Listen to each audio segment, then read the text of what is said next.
बिस्मिल्लाहिर्रहमानिर्रहीम।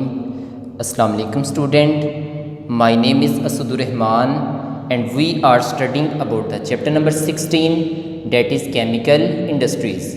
हमने कहा था इस चैप्टर के अंदर क्या चीज़ स्टडी करनी है, तो हमने इस चैप्टर के अंदर मुख्तलिफ़ किस्म की इंडस्ट्रीज़ को स्टडी करना है और उन इंडस्ट्रीज़ के अंदर जो हम मुख्तलिफ़ किस्म के केमिकल तैयार करते हैं तो कैसे करते हैं और कौन कौन से केमिकल तैयार करते हैं, हमने इस बात को इस चैप्टर के अंदर क्या करना है, स्टडी करना है। तो आपने इंट्रोडक्शन में देखा था कि हमने इस चैप्टर के अंदर टोटल कितनी इंडस्ट्री को स्टडी करना है, 4 को, जिसमें से आपने पहली इंडस्ट्री को स्टडी करना क्या किया था, शुरू किया था। अब उस पहली इंडस्ट्री के अंदर हमने किस चीज़ को स्टडी करना है, मेटलर्जिकल ऑपरेशन को या मेटलर्जिकल प्रोसेस को स्टडी करना है। ठीक है, तो आपने लास्ट लेक्चर में एक टॉपिक स्टार्ट किया था जिसका नाम था बेसिक मेटलर्जिकल ऑपरेशन। ठीक है, तो आपने ये स्टार्ट किया था। अब बेसिक मेटलर्जिकल ऑपरेशन को, ठीक है, स्टडी करने से पहले आपको चंद बेसिक टर्म का पता होना चाहिए जिसे आपने लास्ट 2 लेक्चर में क्या कर लिया, स्टडी कर लिया। डेट इज़, ठीक है, मिनरल, और एंड गैंग।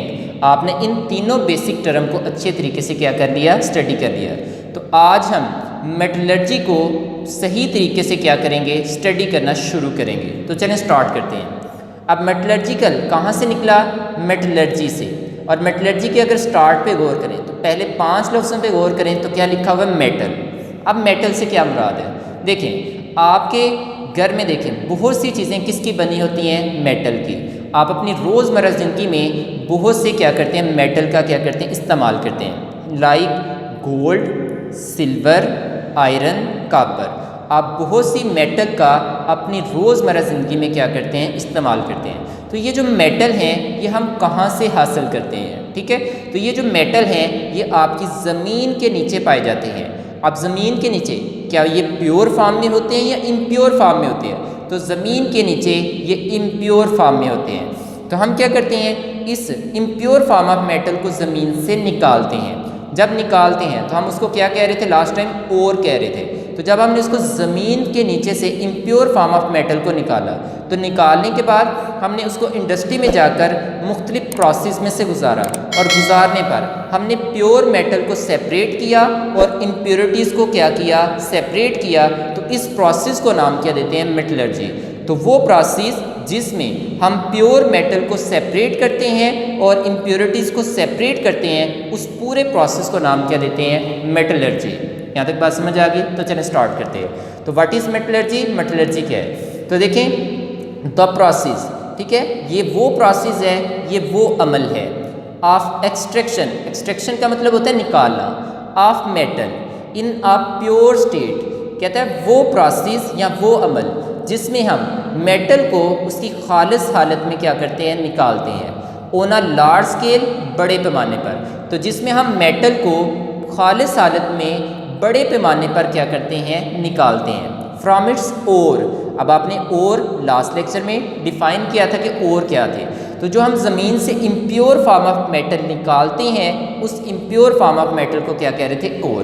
तो उस इम्प्योर फॉर्म ऑफ मेटल में से जब हम प्योर मेटल को अलहदा करते हैं, निकालते हैं बड़े पैमाने पर, तो उस प्रोसेस को नाम क्या देते हैं, मेटलर्जी। ठीक है, बाय फिजिकल और केमिकल मीन, फिजिकल या केमिकल मीन की मदद से। अब पूरी डेफिनेशन क्या बनी कि वो अमल जिसमें हम क्या करते हैं, किसी भी मेटल को उसकी खालिस हालत में बड़े पैमाने पर निकालते हैं। कहाँ से निकालते हैं, उसकी इम्प्योर फॉर्म से प्योर मेटल को अलहदा करते हैं फिज़िकल और केमिकल मीन्स की मदद से। तो इस पूरे प्रोसेस को नाम क्या देते हैं, मेटलर्जी। ठीक है, तो यहाँ तक आपकी क्या होगी, डेफिनेशन होगी। तो सिंपल बात होगी कि वो प्रोसेस जिसमें हम इम्प्योर मेटल में से प्योर मेटल को अलहदा करते हैं, उस प्रोसेस को नाम क्या देते हैं, मेटलर्जी का नाम देते हैं। तो ये मेटलर्जी की क्या होगी, डेफिनेशन होगी। चलिए नेक्स्ट चलते हैं। अब ये जो मेटलर्जी है, क्या ये एक ही स्टेप में सारा का सारा हम इम्प्योर मेटल को हम प्योर मेटल में एक ही स्टेप में कन्वर्ट कर लेते हैं, या बहुत से स्टेप में इसमें इन्वॉल्व होते हैं। तो इसमें बहुत से स्टेप इन्वॉल्व होते हैं, बहुत से प्रोसेस क्या होते हैं, इन्वॉल्व होते हैं। तो अब हमारे पास नेक्स्ट पॉइंट है कि process involve in the metallurgy, तो आपकी जो मेटलर्जी प्रोसेस है उसमें जो मुख्तलिफ प्रोसेस इन्वॉल्व होते हैं वो कौन कौन से हैं। तो चलें देखें, जब आपने ज़मीन के नीचे से ओर को निकाला, किसको निकाला, ओर को, तो निकालने के बाद सबसे पहला जो स्टेप करते हैं हम करते हैं क्रशिंग और ग्राइंडिंग ऑफ ओर। हम जो ओर है उसे अच्छे तरीके से क्रश कर लेते हैं या ग्राइंड कर लेते हैं ताकि उसको पाउडर फॉर्म में क्या कर सके, कन्वर्ट कर सके, छोटे छोटे पीसेस में क्या कर सके, कन्वर्ट कर सके। तो पहला स्टेप हुआ crushing and grinding of ore, कि आपने ओर को अच्छे तरीके से क्रश कर लेना है या ग्राइंड कर लेना है। ठीक है, पहला स्टेप हो गया। चलिए नेक्स्ट चलते हैं। अब क्या होगा, सेकंड स्टेप होगा कंसंट्रेशन ऑफ ओर। फिर हम क्या करेंगे, उसकी कंसंट्रेशन करेंगे। अब आपको पता है जब हम ज़मीन के नीचे से ओर निकालते हैं तो उसके साथ बहुत सी अर्थली इम्प्योरिटीज़ भी होती हैं जिसे हम गैंग पार्टिकल कह रहे थे। तो अब वो प्रोसेस जिसमें हम गैंग पार्टिकल को सेपरेट करते हैं, यानी सैंड, मड, क्ले, इन पार्टिकल को सेपरेट करते हैं और आपकी ओर पार्टिकल को क्या करते हैं, सेपरेट करते हैं।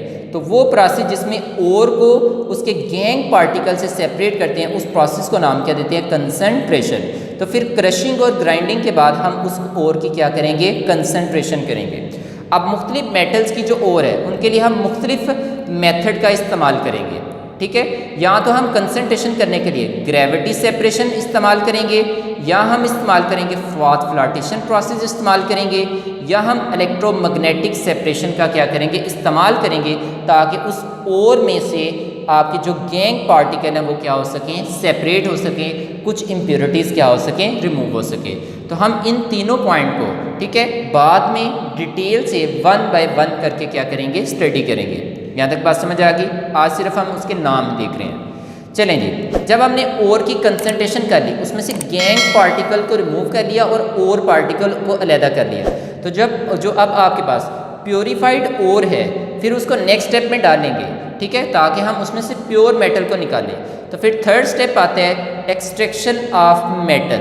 तो आपने उसमें से प्योर मेटल को क्या करना है, निकालना है। तो अब प्योर मेटल को ओर में से निकालने के लिए फिर आप कितने स्टेप यहाँ पर लेंगे, 3 स्टेप इन्वॉल्व करेंगे। ठीक है, पहला स्टेप कौन सा हमारे पास है, रोस्टिंग।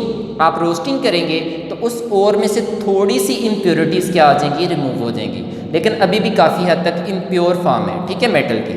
फिर हम क्या करेंगे, उसे किस में डालेंगे, स्मेल्टिंग। फिर हम उसको स्मेल्टिंग प्रोसेस से गुजारेंगे और स्मेल्टिंग के दौरान आपकी जो काफ़ी हद तक जो है इम्प्योरिटीज़ क्या हो जाएंगी, रिमूव हो जाएंगी। जैसे हम कॉपर को लेते हैं, अगर हम कॉपर की किस ओर की बात करें, CuFeS2, ये है।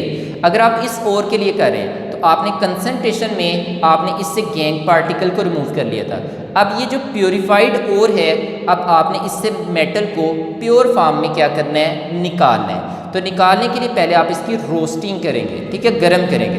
तो गर्म करने पर आप यहाँ से कुछ इम्प्योरिटीज़ को रिमूव कर लेंगे, लेकिन अभी भी काफ़ी ज़्यादा आयरन और सल्फ़र की इसमें क्या होगी, इम्प्योरिटीज़ मौजूद होगी।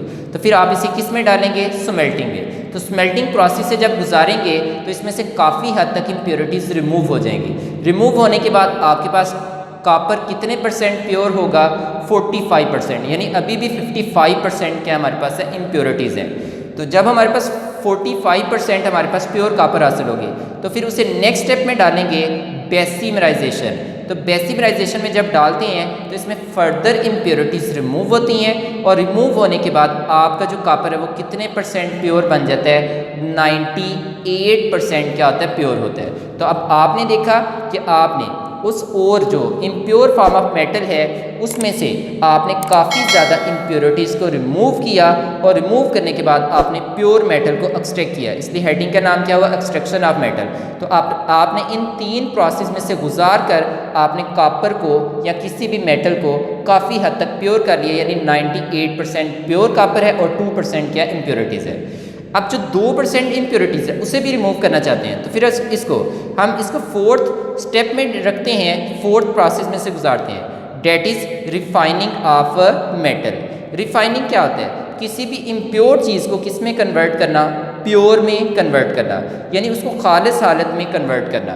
तो अब ये जो हमारे पास 98% प्योर कॉपर है हम इसको 100% करना चाहते हैं। तो अब हम उसको प्योर बनाने के लिए हम उसकी क्या करेंगे, इलेक्ट्रोलिटिक रिफाइनिंग करेंगे, ताकि जो आपकी मेटल है वो फर्दर क्या हो सके, हमारे पास है प्योर हो सके। तो हम इन 4 स्टेप में से क्या करेंगे, गुजारेंगे, तो तब कहीं जाकर आपकी जो कॉपर है या आपकी जो मेटल की ओर है, हम उसमें से प्योर मेटल को क्या कर सकते हैं, निकाल सकते हैं। तो वो प्रोसेस जिसमें हम प्योर मेटल को उसकी इम्प्योर मेटल में से अलहदा करें, निकालें, उस प्रोसेस को नाम क्या देते हैं, मेटलर्जी। तो फिर आपने देखा कि मेटलर्जी जो है वो कितने स्टेप पर इन्वॉल्व है, 4 स्टेप में इन्वॉल्व है, और वो जो 4 स्टेप हैं उनमें भी आगे फर्दर जो है मुख्तलिफ स्टेप क्या है, इन्वॉल्व हैं। यहाँ तक क्लियर? तो यहाँ तक आपका एक शॉर्ट क्वेश्चन हो गया, ज़रा इसको देख लें। अब आपने बुक से देखे तो यहाँ पर है मेटलर्जी, तो ये पहली 2 लाइनें मेटलर्जी की डेफिनेशन होगी।